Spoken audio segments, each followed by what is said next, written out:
शांति। 28/8/2023 के ईश्वरीय महावाक्य है। आज के साकार मुरली का सार। मीठे बाबा ने कहा, मीठे बच्चे निश्चय बुद्धि विजयंती। निश्चय के आधार पर ही स्वर्ग की राजाई के लायक बन सकते। पहला निश्चय चाहिए कि भगवान टीचर बनकर हमें पढ़ा रहे हैं।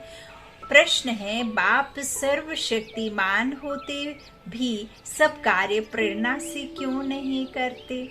उत्तर में बाबा ने कहा, बाबा कहते हैं मैं ज्ञान का सागर हूँ, मुझे ज्ञान सुनाने के लिए आना ही पड़ेगा। प्रोफेसर अगर घर में बैठ जाए तो पढ़ा कैसे सकेगा? अगर परमात्मा परम धाम में ही रहे तो फिर वो हमें कैसे पढ़ाएंगे? इसीलिए पढ़ाने के लिए पराई दुनिया में, पराए तन में आना ही पड़ेगा। नई दुनिया में तो यह सब होता नहीं, दरकार ही नहीं है। तो फिर परमात्मा आए भी क्या करे उधर आके, है ना? तो पुरानी दुनिया को नई बनाने आते। तो बाबा कहते मुझे आना ही पड़ता है। प्रोफेसर अगर घर में बैठ जाए तो पढ़ा कैसे सकेगा? मुझे तो तुम बच्चों को पढ़ाकर लायक बनाना है, स्वर्ग का वर्षा देना है। इसीलिए मैं शरीर का आधार लेकर आता हूँ। इसमें बच्चों को जरा भी संशय नहीं आना चाहिए। गीत है जो पिया के साथ है। ओम शांति। बाप को पिया कहा जाता है। बाप पानी की बरसात तो नहीं बरसाएंगे, यह तो समझने की बात है। जब कोई बात नहीं समझते हैं तो कहा जाता है तुम तो जैसे पत्थर बुद्धि हो। अब पारसनाथ तो नामी ग्रामी है। पारसनाथ पारस बनाते हैं, पत्थर कौन बनाते हैं? हाँ, पत्थरनाथ बनाने वाला रावण को कहा जाता है पत्थरनाथ। हाँ, वो पत्थर बुद्धि कर देते हैं। तुम हो राम संप्रदाय, तुम नंबरवार पत्थर बुद्धि से पारसनाथ बनते जाते हो। यथा राजा रानी तथा प्रजा पारस बुद्धि कैसे बने? जरूर कोई बनाने वाला है जिसने पारस बुद्धि तो बनाया, परंतु इसमें कोई सूर्यवंशी घराने में, कोई चंद्रवंशी घराने में, कोई दास दासी बनेंगे, कोई फिर प्रजा में साहूकार बनेंगे। है सारा पुरुषार्थ, पर जरूर परमपिता परमात्मा को ही पारसनाथ कहेंगे। कोई मनुष्य को ज्ञान सागर नहीं कहेंगे। निराकार बाप की ही महिमा है। ज्ञान सागर है तो ज्ञान सुनाने के लिए उनको शरीर जरूर चाहिए। जो संस्कार ले जाते हैं उस अनुसार कर्म करने लिए शरीर तो चाहिए ना। वह तो है निराकार परमपिता परमात्मा, उनकी बड़ी भारी महिमा है। सबका बाप एक निराकार, परंतु वह भी तो आत्मा है ना। आत्मा ही ऑर्गन्स द्वारा कहती है वो यह मेरे बच्चे हैं। बाप ने समझाया है। मनुष्य ब्राह्मणों को खिलाते हैं, उनमें आत्मा को बुलाते हैं, फिर उनसे पूछते हैं। अच्छा, ना भी पूछें, ब्राह्मण तो खिलाते हैं ना। बाबा कहते हैं समझो, किसका पति मर जाता है तो कहते हैं मैं पति का श्राद्ध खिलाती हूँ। बाबा कहते हैं अच्छा, तुम्हारा पति तो मर गया, फिर किसको बुलाएंगे? आत्मा को व शरीर को। समझ की बात है ना। आत्मा तो उड़कर दूसरे गर्भ में जा करके समा जाती है ना, दूसरे घर में पैदा होने के लिए, और शरीर जल गया। अब आप किसकी आत्मा को बुलाएंगे? तो बाबा पूछ रहे हैं कि किसको फिर खिलाती हो, किसको बुलाती हो? तो बाबा कहते किसी को भी तो आत्मा को व शरीर को समझ की बात है ना, जरूर आत्मा को बुलाएंगी ना, तो शरीर तो खत्म हो गया। ब्राह्मण को खिलाते हैं, गोया ब्राह्मण में प्रवेश कर आत्मा खाती है। अब क्या सबूत है जो मर गया उसकी आत्मा आती है कोई सबूत? आती तो जरूर है। आत्मा आकर बोलती है, उनसे पूछते हैं फलानी चीज कहाँ रखी है तो बतलाती भी है। अब बाबा क्या कह रहे हैं? जो संस्कार बनाए हुए हैं 13वीं तक, 13 दिन तक, तो उनका जो भी चलता है मरणोपरांत, तो बाबा कहते हैं फिर वो जिनको तुरंत शरीर नहीं मिलता तो उनकी आत्मा जो है शांति के लिए और वो सबके लिए करते हैं। तो फिर ब्राह्मणों के उसमें बुलाते हैं, फिर उनको खिलाते हैं, उनसे पूछते हैं सामान कहाँ रखा, तो बाबा कहते फिर वो बताते हैं, है ना। तो इस तरह से बाबा कहते हैं, बतलाती भी है तो जरूर समझते हैं कि हम पति की आत्मा को खिलाती हूँ, पति की आत्मा को माथा टेकती हूँ, ब्राह्मण को नहीं टेकते, ऐसे समझते हैं। तो जैसे कि पति के नाम रूप को देखकर माथा टेकते हैं, वह नाम रूप तो भस्म हो गया, नाम भी गया, रूप भी गया, तो शरीर भी याद आता है। बाबा कहते हैं ब्राह्मणों में आत्मा आती है, दूसरे की आत्मा आई है, यह महसूस होता है। अब आत्मा आई तो जरूर विश्वास रखना पड़ता है ना। तुम बच्चों को भी समझाया जाता है कि परम पिता परमात्मा है निराकार, उनको अपना शरीर नहीं है तो वर्षा कैसे देवे, तो जरूर शरीर का आधार लेना पड़े। पहले तो बरोबर निश्चय चाहिए कि परम पिता परमात्मा है, वह इन द्वारा वर्षा देने आया है, प्रेरणा से तो नहीं देंगे, उनको तो आकर पढ़ाना है, ज्ञान सागर है ना। यह समझने की बातें हैं। जिसकी तकदीर में भविष्य उच्च प्रारब्ध नहीं है तो वह समझ नहीं सकेंगे। इनकी आत्मा कहती है कि मैं ज्ञान सागर नहीं हूँ। ब्रह्मा बाप की बात कर रहे हैं। ब्रह्मा बाबा कहते हैं मैं ज्ञान सागर नहीं हूँ। वह परम पिता परमात्मा कहते हैं मैं ज्ञान का सागर हूँ। बाबा कहते हैं परंतु मैं निराकार ऊपर से बैठ प्रेरणा से कैसे पढ़ाऊं, बिजली चमक जाए तो आप सब तो डर जाते हैं, फिर मेरा लाइट कैसे प्रकाश करूं। प्रकाश है तुम समझ लोगे क्या कि क्या 84 का ड्रामा है, हाँ क्या है गति दुर्गति, क्या है कर्म कर्म विकर्म, हाँ क्या है मनुष्य और देवता में फर्क। हाँ तो बाबा क्या कहते हैं कि फिर मैं कैसे आऊं, कैसे पढ़ाऊं, है ना। तो बाबा कहते हैं ऐसे तो कभी पढ़ाई होती नहीं, प्रोफेसर घर बैठ जाए तो प्रेरणा से पढ़ा सकेंगे क्या। जरूर स्कूल में आना पड़े ना। तो परम पिता परमात्मा भी घर में रहकर तो नहीं पढ़ाएंगे ना, प्रेरणा से चित्र थोड़े ही समझाया जाता है। यह चित्र भी शिव बाबा ने निकलवाया है, फिर खुद ही आकर समझाते हैं कि मैंने ही निकलवाए हैं। देखो ब्रह्मातन का आधार लेकर के बाबा जब बताया करते थे तो बाबा के चित्र बने हैं, जो बाबा के साथ रोज की भट्टी में जो भी हमें चित्र दिखाए जाते हैं वो बाबा ने ही बनवाए हैं। ब्रह्मा तन में आकर फिर ज्ञान सुनाया और बताया कि मैंने ही ये आप सब बच्चों के लिए बनवाए हैं। तो बाबा कहते हैं जो मैंने ही यह चित्र आदि निकलवाए हैं और मैं आकर के समझाता हूँ। यह ब्रह्मा तो जानता ही नहीं था, मैंने बच्चों को दिव्य दृष्टि देकर बनवाए हैं। करण करावनहार बाप है, पहले बाप समझाते हैं कि मैं हूँ, तुम आत्माओं का बाप नहीं तो तुम बच्चों को वर्षा कैसे मिले। मंदिर भी बरोबर है, इनकी आत्मा का मंदिर है, हाँ ब्रह्मा बाबा की, तो बाकी सब जीव आत्माओं की मंदिर है, क्योंकि जीव आत्मा जन्म मरण में आती है। बाबा क्या कह रहे हैं कि ब्रह्मा बाबा का भी जो है अब वो तो आत्मा गई है ना, शरीर भी छूट गया, तो बाबा कह रहे हैं कि इनकी आत्मा का मंदिर है, बाकी सब जीव आत्माओं के मंदिर है, क्योंकि जीव आत्मा जन्म मरण में आती है, परमात्मा नहीं आता है, तो उनका रूप निराकार ही रखा गया है, रखा जाता है ना, रखा है ना सब जगह। शिवलिंग जो है वो परमात्मा निराकार का प्रतीक है ना। छोटे बिंदु को कैसे पूजेंगे, इसीलिए वो बड़ा बिंदु है, तो वो अंडाकार जो शेप है वो निराकार शिव परमात्मा का ही प्रतीक है। अच्छा, तो बाबा कहते बाकी सब जो आत्माएं जन्म मरण में आती हैं, फिर उनके अनेक मंदिरों में देखो अलग अलग तरीके से अलग अलग चित्र रखे हुए हैं ना, तो वो सब भी भासना ही है। यूँ तो देवी देवताओं को किसी ने देखा नहीं और ना ही उनके पास में 4 भुजा कोई इस तरह से 8 भुजाधारी होते थे, है ना। तो ये सब तो अभी ब्राह्मण को बाबा ने दिए हैं और वो भी संगम युग पर है। तो बाबा कहते हैं कि उनका रूप निराकार ही रखा है। तो बाप कहते हैं मैं तुम्हें राजयोग सिखलाता हूँ, ये बाबा भी कहते हैं मैं सीख रहा हूँ। अब इसमें प्रेरणा व शक्ति की तो बात नहीं है। अगर कोई कहे कि शक्ति आती है तो वैसे वर्षा कैसे मिलेगा। यह बाप तो कहते हैं मैं तुम्हें राजयोग सिखलाता हूँ, भगवान वाच है तो जरूर शरीर में आना पड़े, ऐसे नहीं कि इनमें शक्ति है।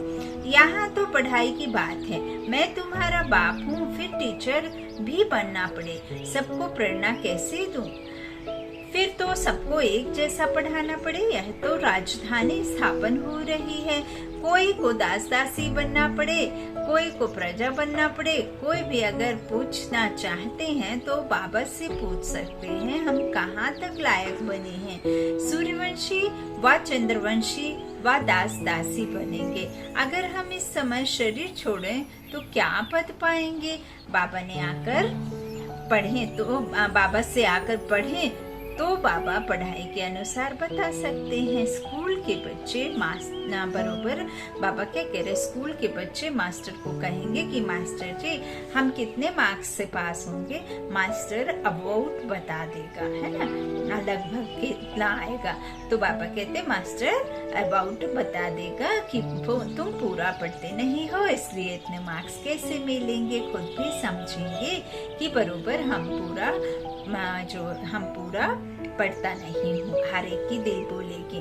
बेहद का बाप भी बता सकते हैं। क्यों बाबा कहते, कोई को तो बाबा कहते हैं तुम बहुत अच्छा फूल हो, विजय माला में तुम इतने नंबर में आ सकते हो इस समय के अनुसार, क्योंकि चलते चलते गिर भी पड़ते हैं ना। बाबा के बहुत बच्चे देखो आज नहीं है, क्योंकि श्रीमत पर ना चल सके और काम के वश देह अभिमान के वश हो गए, कोई लोभ मोह के वश हो गए। माया ऐसी है जो चोरी भी करा देती है। यह सब माया कराती है। कहते हैं ना कि कख का घोर से लख का चोर, कख का चोर सो लख का चोर। कोई में बुरी आदतें होती हैं, कोई में काम की आदत होती तो यह भागा। बाबा क्या कह रहे हैं, कोई में बुरी आदतें होती हैं तो कोई में काम की आदत हो तो यह भागा। यह बाबा कहते हैं कि वो वहाँ ठहर ना सके, लोग वश चोरी भी कर लेते हैं। माया चोरी कराती है। माया की प्रवेशता है ना, पहले नंबर देह अभिमान को छोड़ते नहीं। बाबा कहते हैं अगर आत्मा अपने को आत्मा निश्चय करो, आत्मा इमार्टल है, अविनाशी है ना, आत्मा शरीर मार्टल है, शरीर कैसा है, विनाशी है, तो तुम देह अभिमानी बनो, देही अभिमानी बनो। बाबा कहते देह से न्यारा जो होती है स्थिति वो होती है देही अभिमानी की, देह से न्यारी है ना, देह से अलग, और देह अभिमान अर्थात इस देह के साथ। तो बाबा कहते देही अभिमानी बनना है ना, देह अभिमान नहीं। तो कोई तो 2-3 मास में देही अभिमानी बन जाते हैं, कोई फिर 25 वर्ष में भी नहीं बनते। एक ही कोर्स बहुत बड़ा है जो 50-60 वर्ष लगता है पढ़ाई के कोर्स, और पढ़ाने वाले टीचर को ना जाना तो पढ़ेगा क्या। इस बात को जानने से तो शिव बाबा को भी जाने, हाँ, जब ब्रह्मा बाबा को जाने तब तो शिव बाबा को जाने। तो जिसके साथ बुद्धि योग लगाना है, हमें विश्व का मालिक बनना है, सो कोई मनुष्य तो नहीं बनाएंगे। हाँ, मनुष्य एक डॉक्टर बना सकता है, पढ़ाई कर इंजीनियर बना सकता है, आर्किटेक्चर बन सकते हो, साइंटिस्ट बन सकते हो, टीचर बन सकते हो। आप कुछ भी किसी भी तरह की पढ़ाई पढ़ोगे तो आप हद के लिए बनोगे ना। लेकिन एक परमात्मा ही है जो गॉडेस बनाता है। गॉड क्या बनाता है, लॉर्ड। तो सिर्फ परमात्मा जो है वो हमें भगवान भगवती बनाता है। अच्छा, तो बाबा क्या कहते हैं, मनुष्य को देवता भगवान ही बनाते हैं ना, और कोई बना ना सके। बाबा कहते हैं इस बाबा को जानने से तो शिव बाबा को जाने। तो जब तक निश्चय नहीं हुआ है तब तक गोया कुछ भी नहीं समझा। 20-25 वर्ष वालों को पूरा निश्चय नहीं बैठा, हिलते रहते हैं, अभी निश्चय, अभी संशय। संशय बुद्धि विंशंति और निश्चय बुद्धि विचयंती। तो बाबा समझाते हैं तुम गॉड फादर कहते हो तो तुम आत्माएं उनके बच्चे ठहरे, वो तुम्हारा बाप है। सब लिखो कि हाँ हमारा एक ही गॉड फादर है। फादर से वर्षा मिलता है स्वर्ग की राजधानी का, तो जरूर राजयोग सिखाया होगा ना, बाप ही सिखलाएंगे। जब तक बाप पर पूरा निश्चय नहीं है तो समझो वह स्वर्ग के लायक नहीं है। बाप को ही नहीं जानते तो वर्षा कैसे पाएंगे। बाप तो आते हैं वर्षा देने, परंतु लेते होते नहीं, क्योंकि भाग्य में नहीं है। निश्चय बुद्धि विचयंती, संशय बुद्धि विंशंती। पहले पहले बाप को तो जानो, निराकार बाप परम पिता परमात्मा है ना, वह आकर पढ़ाते हैं। वर्षा उनसे मिलता है, उनको राजयोग सिखलाना है, इसमें प्रेरणा की तो कोई बात ही नहीं है। टीचर घर में बैठ पढ़ाए, यह तो इम्पॉसिबल है। बाबा कहते हैं कि मैं आता हूँ, हाँ मेरा मंदिर भी है। निराकार तो कुछ कर ना सके, इसलिए शरीर लेना पड़ता है, नहीं होगा। बाबा कहते नहीं तो मेरे में जो सृष्टि चक्र का ज्ञान है वह मैं सिखलाऊं कैसे, क्योंकि हम आत्मा जैसे बिना शरीर के कुछ नहीं, ऐसे ही परमात्मा कहते हैं कि मैं एवर प्योर परम पिता परमात्मा, तुम आत्माओं का पिता हूँ, तो मुझे भी तुमसे बात करने के लिए, तुम्हें ज्ञान देने के लिए मुझे भी तुम्हारे समान ही एक तन के आधार को लेना ही पड़ता है, और वो है ब्रह्मातन। और कल्प कल्प लेते आया हूँ और फिर भी लूंगा। तो बाबा क्या कहते हैं, अब सृष्टि का ज्ञान है तो वह कैसे सिखलाऊं, जरूर तन में आना पड़े। बच्चे बुद्धि वृद्धि को पाते रहते हैं, एक दो को लेकर आते रहते, जो देवी देवता धर्म का होगा उसका ही सैंपलिंग लगेगा, नहीं तो सुनकर भी नहीं समझ आएगा। तो जो आकर ब्राह्मण बनते हैं उन्हों का ही कलम लगता है। ब्राह्मणों का पिता है ब्रह्मा, ब्रह्मा का बाप है शिव बाबा, तो रूहानी बाप और जिस्मानी बाप भी है। तुम शिव बाबा के रूहानी बच्चे हो और ब्रह्मा की आत्मा भी शिव बाबा का बच्चा है। फिर जिस्मानी भी ब्राह्मण का बाप है, जिससे यह ब्रह्मा कुमार कुमारियां निकले हैं। तुम ब्रह्मा के बच्चे शिव बाबा के पौत्रे हो। वर्षा उनसे मिलता है, यह भी समझ की बात है। बाबा से कोई भी बच्चा बूढ़े पूछे कि मैं किस पद को जाऊंगा तो बाबा बता देंगे। कोई नए नए को ले आते हैं, बात मत पूछो, एक बार मिलने से ही तीर लग जाता है। कैसे अच्छे अच्छे पत्र लिखते हैं बाबा, फलाने ने ऐसी अच्छी बातें सुनाई जो पक्का निश्चय हो गया। अब आप आए हो, आपसे हम पूरा वर्षा लेकर ही छोड़ेंगे। बाबा से कभी मिले भी नहीं हैं, तो भी ऐसे ऐसे पत्र लिखते हैं तो समझा जाता है यह सिकीलाधा बच्चा है। देखो आज मैं बहुत शॉर्ट पीरियड में मुरली के बीच में यदि आप सभी को बताऊं तो बहुत सारे भाई बहनों का प्रश्न होता है और उठता भी है, और वो पूछते भी हैं कि बहन क्या आप कभी मधुबन जाकर बाबा मिलन या बाबा के पास जाकर आए हो? और मैं कहती हूँ कि नहीं, अभी तक मैं मधुबन जाने गई नहीं हूँ। बाबा पक्का बुलाएंगे, मैं जानती हूँ।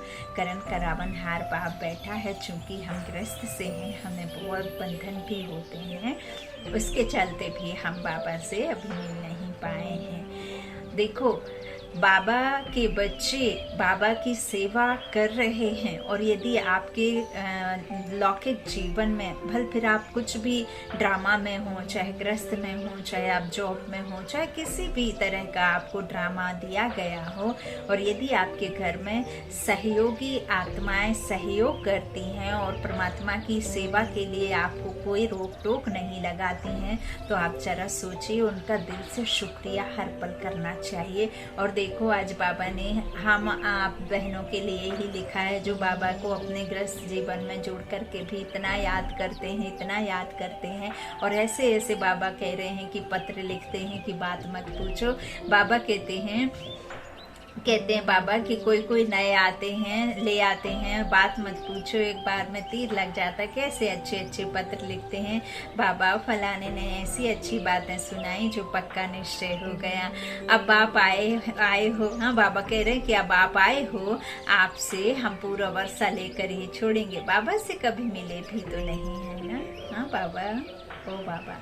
तो भी ऐसे ऐसे पत्र लिखते हैं तो समझा जाता है यह 5000 वर्ष पहले संगम पर जो बच्चा मिला वही बिछड़ा हुआ बच्चा वापस मिला है। तो सैंपलिंग अच्छा है, झट समझ जाते हैं। श्रीनगर का सेंटर खुला, वहाँ के नए नए बच्चों ने पत्र लिखा है, बस अब तो मिलने लिए अट्रैक्शन रहती है। सिर्फ यह बंधन है, कारण भी लिख देते हैं। जो देवता धर्म के होंगे वही आएंगे। देखो बाबा ने बिल्कुल मुख के जो संकल्प पाते हैं बाबा के लिए, वही बाबा देखो हम बच्चों की मन की बात को भी समझते। बाबा बहुत चतुर सुजान है। बाबा कहते बच्चे मैं अंतर्यामी नहीं हूँ, फिर भी बाबा देखो अपने जो बच्चे दिन रात बाबा को याद करते हैं उनके मन की बाबा कैसे मुरलियों में लिखते हैं।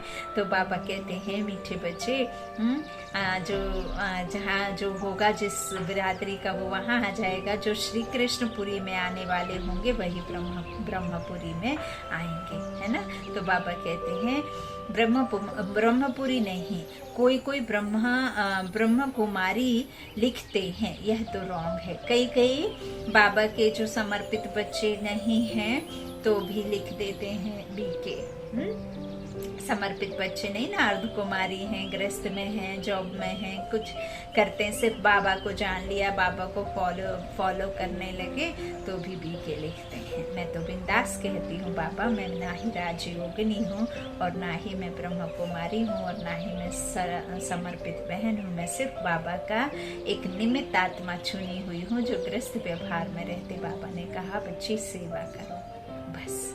और मैं अपने आप को इतना महान, इतना ग्रेट अभी नहीं समझती, क्योंकि बाबा के नज़र में तो क्या, दुनिया की नज़र में भी जब तक कर्मातीत अवस्था नहीं होगी, जब तक सब बच्चे बाबा के तैयार नहीं होंगे, तब तक ये दुनिया बदलाव नहीं आएगा दुनिया में। और बाबा कहते हैं कि मेरा प्रश्न है कि तुम बच्चे तैयार हो। जब तुम बच्चे तैयार हो जाओगे तो जल्दी ही परिवर्तन हो जाएगा और प्रकृति भी तुम्हारा साथ दे रही है परिवर्तन के कार्यों में। तो यह प्रश्न बाबा पूछते हैं, बच्चे मैं तैयार हूँ, क्या तुम तैयार हो नई दुनिया में जाने के लिए? तो बच्चे तो अभी तैयार ही नहीं है ना। तो जल्दी जल्दी बाबा कह रहे ना, जास्ती तीव्रता लाओ, क्योंकि बहुत समय कम बचा है, चला गया पूरा। तो बाबा कहते हैं सिर्फ बंधन है, कारण भी लिख देते हैं, आना तो चाहते हैं। तो बाबा कहते हैं जो देवी देवता धर्म के होंगे वही आएंगे ना। फिर कई बाबा कह रहे हैं कि इस तरह से बीके लिखते हैं, यह तो रॉन्ग है, ब्रह्म तो तत्व है,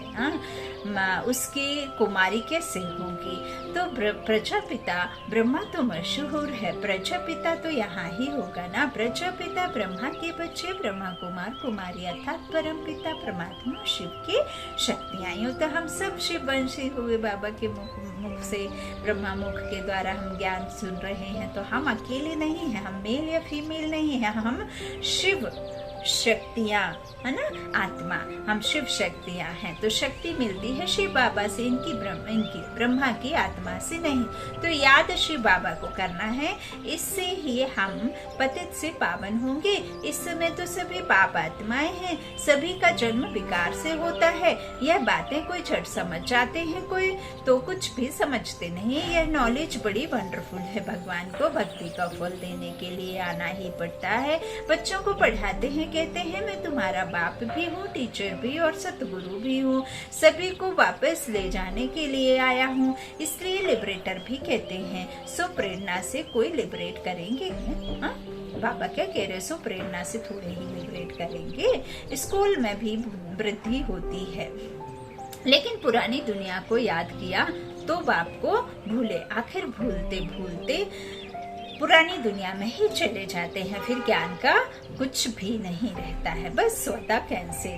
बाप को जो दिया वह वापस ले लेते हैं, बुद्धि का ताला एकदम बंद हो जाता है। कहते हैं कि बाबा हम पवित्रता का पालन करेंगे, हम किसी पर क्रोध नहीं करेंगे, हम देह अभिमान में नहीं आएंगे, हम किसी के ऊपर में किसी तरह का भी अपशब्द नहीं बोलेंगे, अशुभ भावना किसी के लिए नहीं रखेंगे। इस तरह से ये बातें भी करते हैं और अगले ही पल भूल जाते हैं और वही पुरानी दुनिया में चले जाते हैं, वही संस्कारों में फिर से वापस लौट आते हैं। तो बाबा कहते हैं इस तरह से भूले, आखिर भूलते भूलते पुरानी दुनिया में चले जाते हैं, फिर ज्ञान का कुछ भी नहीं रहता है ना। बाबा क्या कहते हैं कि इस तरह से बाप को जो दिया वो वापस नहीं लेते हैं, बुद्धि का ताला बंद हो गया है। बाप बुद्धिवानों की वृद्धि, बाबा क्या कह रहे हैं? बाप बुद्धिवानों की बुद्धि है ना, बाबा बुद्धिमानों की बुद्धि है ना।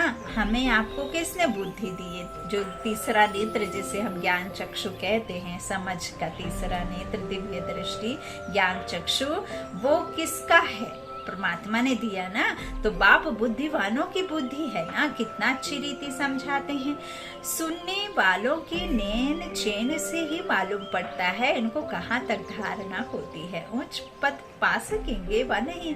तो बाबा झट समझ जाते हैं कि यह समझने वाला है या नहीं, यह बुद्धि योग कहाँ भटकता रहता है, नब्ज देखी जाती है। नब्ज देखने वाला भी होशियार चाहिए, मंजिल है वो बुद्ध भारी। तुम झट समझ जाएंगे यह उठ सकेगा, वादे ही नंबरवार तो है ना।